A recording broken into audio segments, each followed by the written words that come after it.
MBC가 뭐 각종 자료를 보면 신뢰도는 우리나라 매체 1위, 1위. 영향력은 2위 그렇게 되고 유튜브 조회수가 5억을 넘겨가지고 우리나라에서는 단연 1위 뉴스 세계에서도 채널입니다. 1위 세계에서는 2위. 2위. 네, 그 정도로 언론계를 장악했습니다. 그 MBC를 장악하려고 합니다. 장악했죠 이미. 네, 제가 얘기했잖아요. 이동관 방통위원장을 국민의 85%가 반대하는데 임명을 네. 강행하는 것. 네, 네, 이것은 방송농단을 가져오려고 한다 이거죠. 네, 네. 그렇게 되면은 박근혜의 최순실이 음, 윤석열의 이동관이 된다. 저는 그렇게 봐요. 이게 용납할 것 같아요? 박정희 전두환 때 언론을 통폐합하고 기자들을 다 잡아들였지만은 그 기자들의 언론관이 네, 살아 있어서 오늘까지 온 거예요. 그렇습니다. 이게 되지를 않아요. 근데요. 순리가 아니 근데 시장님, 이기지. 시장님 생각해 보시죠. 저 이동관 지금 방통위원장 청문회 끝났으니까 뭐 무조건 이제 임명되는 거 아니에요? 그렇게 윤석열 대통령이 서울중앙지검장 때 국정원 문건 같은 것도 다 수사해내고 그랬습니다. 거기에 이제 이동관 신임 방통위원장 뭐 이렇게 뭐 다 그러니까 그렇죠. 다 조사했잖아요. 왜 저 사람을 쓰냐? 네네, 바로 그 이동관을 쓰냐 점입니다. 하면은 우리 네, 성 대표가 아주 잘 얘기를 했던데 네, 이승만의 노독술인 거예요. 이동관은 네. 윤석열의 노독술이 되는 거예요. 자 보십시오. 네, 해방이 돼서 음, 이승만 대통령이 가장 친일 우리 독립투사를 독립지사들을 잡아다가 가장 큰 고문을 많이 한 체포하고 고문하고 고문한 했던. 노독수를 네, 서울시경 수사과장으로 채용을 해가지고 그 사람이 독립지사들을 다 고문하고 탄압했잖아요. 빨갱이로 몰아서. 그렇죠. 그래가지고 평정을 했는데 이동관이 MB 정부 때 방송 장악을 해서 그런 기술을 알아요. 언론 탄압을 한 기술을 노하우를 제일 잘하는 거예요. 네, 그렇기 때문에 윤석열 대통령은 이승만 대통령의 노독술한테 배워서 이동관을 방통위원장 시키면은 저는 윤석열 대통령의 노독술이 이동관이다 이렇게 정의합니다. 네, 할 말이 없어요. 어떻게 됐든 임명하는데 네, 거듭 제가 모두에도 얘기했지만은 후쿠시마 오염수 이동관 임명 대법원장 이런 게 보면은 민심과 국민 정서와 동떨어진 일을 윤석열 대통령은 강행하는데 순간적인 승리를 할 수 있지만은 영원한 하지 않고 실패를 한다. 네, 네.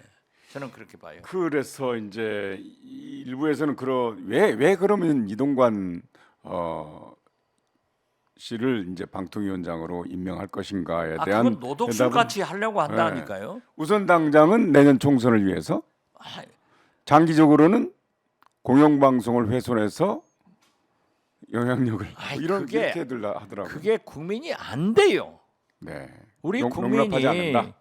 국민이 박정희 전두환 때도 살아남은 국민이에요.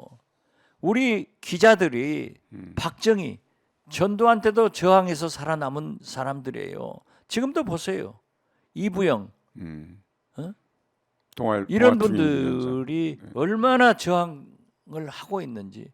이게 역사가 그렇게 쉽지 않습니다. 그렇죠. 역사는 한 단면을 탁 잘라서 보면은 추잡한 게 있어요. 네네. 그렇지만 도도히 흐르는 역사는 바른 방향으로 가고 있어요. 네. 절대 저렇게 안 됩니다. 혹시 실장님 김건모의 노래 친구의 친구를 사랑했네 혹시 아십니까? 전 몰라요. 모르시죠? 난 옛날 노래는 잘합니다. 동백아가씨 같은 건 잘하는데 윤석열 대통령은 동백아가씨를 몰라요. 그것도 옛날 노래예요. 김건모도 나이 많아요 이제. 아니 신체 나이 30대라면서요. 이번에 그 철근 뺄 때 그 아니 예. 하반신 마취를 했는데 네. 척추를 통해서 했어요. 아하. 그런데 그 구멍이 뚫려가지고 음. 그게 30대는 위로 올라가가지고 고개 네. 울렁거린 게 이런 게 많고 하니까 저도 한 음. 거의 하루를 고개를 들지 못하게 이제 벽에도 없이 누워 있었어요. 그런데 그게 계속 하는 거예요. 그랬더니 마취과 의사도 하고 얘기해서 30대에 나타나는 증상이 80대 원장님한테 나타나는 것은 30대 체격입니다. 네. 내가 운동을 많이 해서 그런가 봐요. 그러니까 보통 하루 네. 철심 박는 것도 음. 어렵지만은 빼내는 게 또 어렵더라니까요. 그런데 LH는 진짜 기술이 좋아. 순살 아파트 짓는 거 보면은 그런데 이 하루면 되는데 제가 6일간 누워 있었다니까요. 마취에 문제가 있어가지고. 그렇죠. 30대 그러니까 체력이라서. 30대 체력이다. 네. 누가 나한테 올드보이 하면 나는 I am youngboy. I am ready. 스마트보이. 나는 준비가 돼 있다. 이렇게 얘기할 거예요. 그래서 I am ready. 30대는 왜 거기 알만한 답변 안 노래 해요?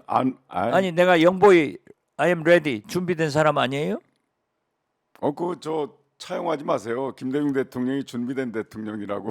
아니 나는 김대중 대통령의 비서실장이고 그 알겠습니다. 이념을 이어가기 때문에 네. 차용해요. 거기서 네. 차용해서 부산 is ready. 네. 인정합니다. 김건희 여사도 백에다 싣고 가잖아요. 아. 그런 좋은 말은 다 사용해야 돼요. 아, 그러세요? 아니 노덕수를 네. 같이 그런 사람들을 차용해서 이동관 임명하는 이런 짓은 안 해야 돼요. 이동관이 윤석열 대통령의 노독술이다. 그렇죠? 자, 친구의 친구를 사랑했네라는 김건모의 노래가 있습니다. 네, 그렇다고. 이번에 대법원장 후보 네, 임명자 이준용 신분이, 서울고법 예, 부장판사. 저는 모르죠. 친구의 친구래요. 저는 우리나라 국회의원 중에서 연속 12년간을 법사위원 한 사람은 저밖에 없을 거예요. 근데 이균용 판사를 몰라요? 알죠? 아, 네. 왜냐하면 국정감사에 나오고 했는데 제가 구체적으로 얘기를 않지만은 저는 사법부는 존중해요. 네네.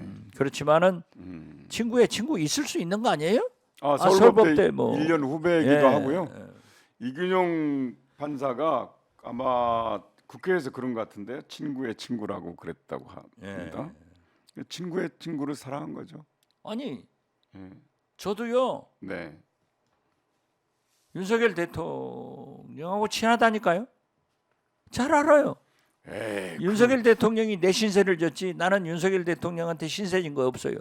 저는 그러세요? 취임한 지 하루 만에 잘라버리고 아니, 국정원장한테 내주는 제가 납치되면 큰일이에요.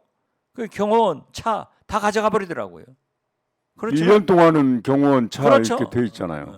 지금도 전 국정원장 중에 뭐 한두 분은 그런 보호를 받고 있어요. 그렇지만 그건 해주는 거예요.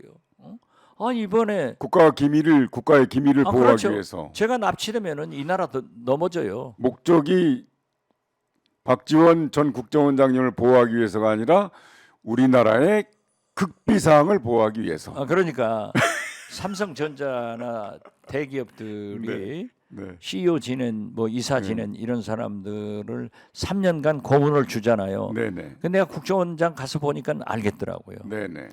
이 IT 기술 같은 것은 시시때때로 바뀌는데 네네. 이분들이 가지고 있는 전문 지식을 그렇죠. 다른 데로 유출을 안 시키기 위해서 보호가 3년을 필요하죠. 하는 거예요. 그런데 네. 너무나 빨리 가기 때문에 1년을 하면은 거의 무용지물이 2년째 되면 하더라고요. 그래서 1년 더 주는데 그래서 국정원장도 1년 또는 3년을 보호를 하게 돼 있어요. 근데 나를 만약에 납치해 버리면은 큰일 나죠. 국가 기밀 불어버리면은 되겠어요? 저는 국가 기밀을 안 봅니다. 그렇지만은 어떻게 됐든 폼페이오 전 CIA 부장 네네네. 국무장관이 한국 왔는데 경호원들이 뭐 10명 막 이렇게 엄청나더라고요. 이균용 서울고법 부장판사를 차기 대법원장으로 윤석열 대통령께서 낙점했거든요. 근데 보니까 지금 말씀하신 대로 서울법대 1년 후배의 친한 친구의 친구 사이라고 합니다. 이제 그래서 그것이 뭐 문제는 없죠. 안 되겠지라고 하지만 미국 아들 네. 부시 대통령도 네네 지금 현재 미국 대법원장이 로버트 네, 풀네임을 잘 기억 못 하겠는데요. 그분이 51살 때 대법원장으로 임명했는데 보수예요. 그러니까 보수 대통령이 집권할 때는 보수를 임명하고 진보 대통령이 임명할 때는 진보를 해서 밸런스가 맞는다고요. 그런데 윤석열 대통령은 복이냐? 자기 재임 기간에 대법관 다 바꿀 수 있어요. 7명 다 바꾸더라고요. 앞으로도 9명인가 되는데 예, 재임 7명을 기간을- 바꿀 네, 수 또 있어요. 한데 그러면은 헌법재판소도 그렇고. 그러면은 지난번에 강제징용 문제도 대법원 판결을 무시하고 일본과 그렇게 했잖아요. 그렇죠. 근데 이 이균용 판사는 이른바 사법농단 사건 있잖아요. 정보를 유출해서 오케이. 지금 여러 가지 질문을 하시는데 네, 저는 네, 사법부에 대해서는 지금까지 한 번도 네, 네. 그 비난을 자제했습니다. 아 그렇습니까? 그렇기 때문에 네, 네. 저는 이준영 네. 대법원장 이균용 이균용 네네. 이균용 대법원장 후보자에 대해서 제가 자세히 몰라요. 아, 네, 네. 그렇기 때문에 오케이. 그 질문을 제가 하시지 말아 주셨으면 감사하겠다. 알겠습니다. 제가 이제 언론에 보도된 내용을 종합해서 저 혼자 말씀드리겠습니다. 정보를 유출한 이른바 사법농단 관련 판사들에게 무죄를 선고한 전력이 있고요. 현재의 김명수 대법원장을 정면으로 비판한 보수 판사다 이렇게 언론을 보도하고 있습니다. 그러면 알겠습니다. 이균영 대법원장도 만약 청문회를 통과하고 국회 인준 표결이 남아 있는데 네. 그 인준 표결을 잘 주시해야 돼요. 그러니까 뭐냐면 과거에도- 야당은 네. 과거에도 야당에 의거해서 인준 표결이 부결된 사례가 많아요. 네, 있죠. 예, 있기 때문에 네. 인준 표결을 할 때까지는 임명될 때까지는 저는 국회 이 청문위원들이 해야 되고 박용진 우리 민주당 네네. 의원이 청문회 간사를 맡았다는데 야무지게 할 거예요. 거기에 저는 맡겨두고 네네. 좀 두고 봐야 돼요. 그러나 네네. 그렇게 편중될 때는 안 된다. 네네. 미국 보십시오. 미국 보시면은 로버트 대법원장 51살 되신 분이 종신형 아니에요. 우리는 그렇죠. 미국은 임기라도 종신이죠. 있지만은 종신형 대법원장을 했지만은 이번 판결도 우세한 보수 판사들도 진보 재판을 했어요. 이런 관례가 있기 때문에 저는 우리도 한번 기대해 우리도 보자. 한번 기대를 해보자. 그렇지만은 만약 이균영 고법 부장 판사가 김명수 대법원장을 진보적이라고 비난을 했다고 하면은 당신이 만약 대법원장이 된다고 하면은 너무 보수적이다 하는 비난을 받지 않도록 행동을 해주는 것이 좋다. 네네. 저는 거기까지만 얘기할게요. 네네. 근데 이제 국무총리하고 대법원장은 그냥 청문회 통과했다고 해서 대통령이 안 되죠. 일방적으로 안 하고 감사원장 의원의 국회 임명 동의가 그렇죠. 있어야 되잖아요. 대법원장, 국무총리, 감사원장, 헌법재판소장 또 그렇죠. 그렇죠. 예, 그래서 과거에 이제 김대중 정부 때 초대 국무총리가 김종필 총리였습니다. 근데 그건 안 해줬죠. 국회에서 동의를 안 해줘가지고 국무총리 서리로 했잖아요. 그렇죠. 이제 지금은 서리 제도가 없어졌습니다. 네네. 과거의 대법원장은 정기승 대법원장이 통과가 안 됐어요. 대법원장 낙점자가 통과가 안 되는데 이번에도 그거 야당이 이제 절대 다수기 때문에 그 점도 좀 지켜봐야 되지 않을까 하는 생각이 드네요. 우리가 대법원장의 인준 여부를 지금 얘기하는 것은 네네. 성급합니다. 그러니까 지켜봐야 된다고. 지켜봐야죠. 네네. 자, 뭐 저는 이제 뭐 대통령제에서 삼권 분립을 훼손하지 마시고 민주주의 원칙을 지켜주십사 하는 부탁을 드립니다. 뭐 40년 친구라고 하고 윤 대통령이 검사 시절에 이분한테 법률 자문도 덜어 받았다고 하는 그런 보도가 있습니다.